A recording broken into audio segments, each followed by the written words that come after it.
கடந்த சட்டமன்ற மற்றும் நாடாளுமன்ற தேர்தலை விட ஒவ்வொரு பூத்திலும் 70 ஓட்டுகள் அதிகம் பெற வேண்டும். அதற்கு அனைவரும் பாடுபட வேண்டும் என கரூர் மாவட்ட 4 சட்டமன்ற தொகுதி பூத் நிர்வாகிகள் ஆலோசனை கூட்டத்தில் முன்னாள் அமைச்சர் செந்தில் பாலாஜி கட்சி நிர்வாகிகளுக்கு வேண்டுகோள்.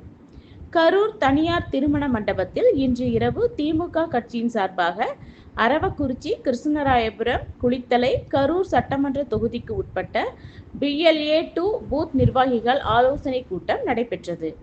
இந்த கூட்டத்தில் சிறப்பு அழைப்பாளராக கலந்து கொண்ட கொங்கு மண்டல பொறுப்பாளரும் முன்னாள் அமைச்சருமான செந்தில் பாலாஜி வருகின்ற தேர்தல் களம் பற்றியும் திமுக வெற்றி பெற நிர்வாகிகள் எவ்வாறு களப்பணி ஆற்ற வேண்டும் என்பதை பற்றியும் விரிவாக எடுத்து கூறினார்.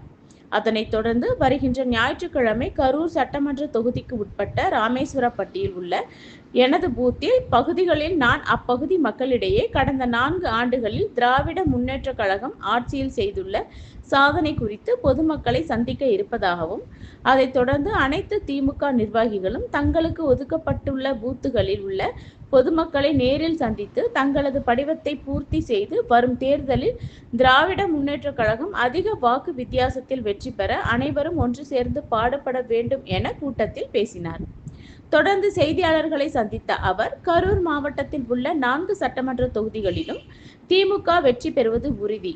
தமிழ்நாடு முதலமைச்சரும் திமுக தலைவருமான மு.க. ஸ்டாலின் அவர்களுக்கு கொங்கு மண்டலத்தில் இருந்து வரும் 2026 தேர்தலில் அதிக சட்டமன்ற தொகுதிகளை பெற்றுத்தர அனைத்து நிர்வாகிகளும் ஒன்று சேர்ந்து பாடுபட வேண்டும் எனவும், இந்த தேர்தலில் வேட்பாளர் யார் என்பது முக்கியமல்ல, உதயசூரியன் சின்னம் ஜெயிக்க வேண்டும், அதற்கு நாம் இன்றிலிருந்து தேர்தல் பணி ஆற்ற வேண்டும் என தெரிவித்தார்.